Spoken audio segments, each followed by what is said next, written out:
Jack and the Beanstalk. Once upon a time there lived a poor widow who had an only son named Jack. She was very poor, for times had been hard, and Jack was too young to work. Almost all of the furniture of the little cottage had been sold to buy bread, until at last there was nothing left worth selling. Only the good cow, Milky White, remained, and she gave milk every morning, which they took to market and sold. But one sad day Milky White gave no milk, and then things looked bad indeed. "Never mind, mother," said Jack. "We must sell Milky White. Trust me to make a good bargain." And away he went to the market.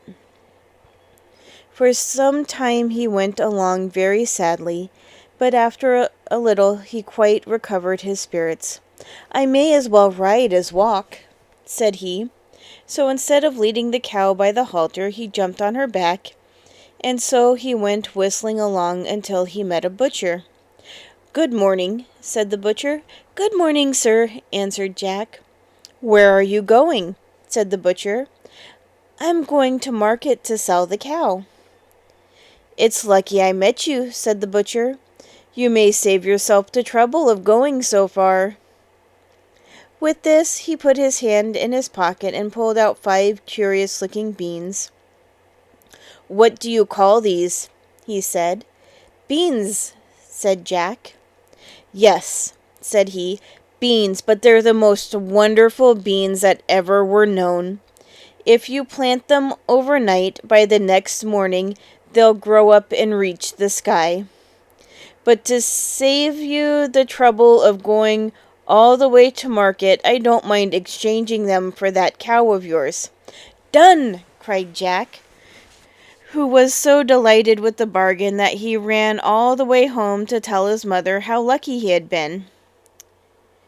But oh, how disappointed the poor widow was.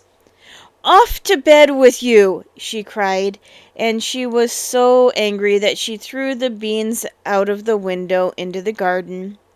So poor Jack went to bed without any supper, and cried himself to sleep. When he woke up the next morning, the room was almost dark, and Jack jumped out of bed and ran to the window to see what was the matter. The sun was shining brightly outside, but from the ground right up beside his window there was growing a great beanstalk, which stretched up and up as far as he could see into the sky. "I'll just see where it leads to," thought Jack.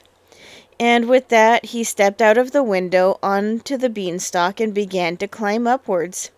He climbed up and up, till after a time his mother's cottage looked a mere speck below. But at last the stalk ended, and he found himself in a new and beautiful country.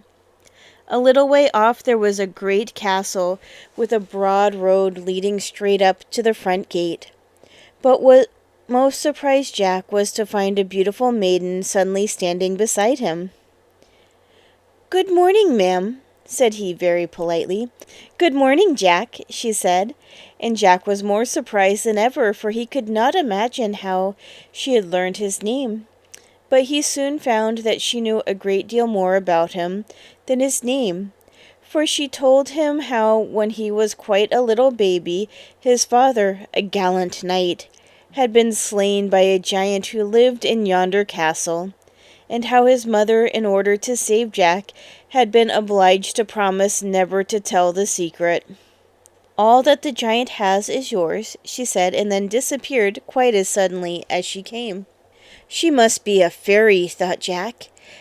As he drew near the castle, he saw the giant's wife standing at the door. "If you please, ma'am," said he, "would you kindly give me some breakfast? I have had nothing to eat since yesterday."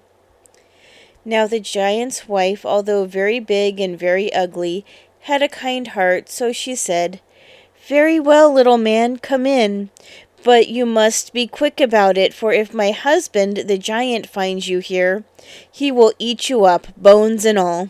So in Jack went, and the giant's wife gave him a good breakfast.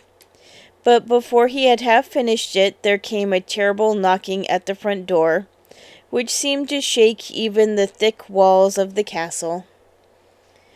"Dearie me, that is my husband," said the giantess, in a terrible fright. "We must hide you somehow." And she lifted Jack up and popped him into the empty kettle.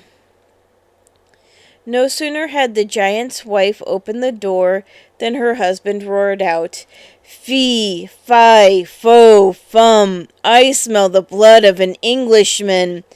Be he alive or be he dead, I'll grind his bones to make my bread." "It's a boy, I'm sure it is," he continued. "Where is he? I'll have him for my breakfast." "Nonsense," said his wife. "You must be mistaken. It's the ox hide you smell." So he sat down and ate up the greater part of the ox. When he had finished, he said, "Wife, bring me my money bags." So his wife brought him 2 full bags of gold, and the giant began to count his money. But he was so sleepy that his head soon began to nod, and then he began to snore, like to rumbling of thunder. Then Jack crept out, snatched up 2 bags, and though the giant's dog barked loudly, he made his way down the beanstalk, back to the cottage before the giant awoke.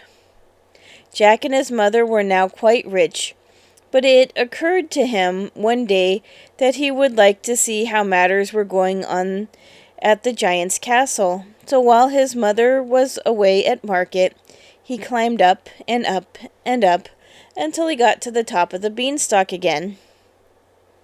The giantess was standing at the door just as before, but she did not know Jack, who, of course, was more finely dressed than on the first visit. "If you please, ma'am," said he, "will you give me some breakfast?" "Run away," said she, "or my husband the giant will eat you up, bones and all. The last boy who came here stole 2 bags of gold. Off with you!" But the giantess had a kind heart, and after a time she allowed Jack to come into the kitchen, where she set before him enough breakfast to last him a week. Scarcely had he begun to eat than there was a great rumbling like an earthquake, and the giantess only had time to bundle Jack into the oven when in came the giant. No sooner was he inside the room than he roared, "Fee, fi, fo, fum, I smell the blood of an Englishman. Be he alive or be he dead, I'll grind his bones to make my bread." But his wife told him he was mistaken, and after breakfasting off a roasted bullock, just as if it were a lark, he called out, "Wife, bring the little brown hen." The giantess went out and brought in a little brown hen, which she placed on the table. "Lay," said the giant, and the hen at once laid a golden egg. "Lay," said the giant a second time, and she laid another golden egg. "Lay," said the giant a third time, and she laid a third golden egg. "That will do for today," said he, and stretched himself out to go to sleep.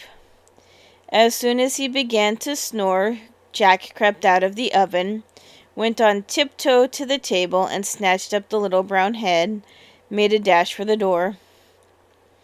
Then the hen began to cackle, and the giant began to wake up, but before he was quite awake, Jack had escaped from the castle and climbed as fast as he could down the beanstalk, got safe home to his mother's cottage.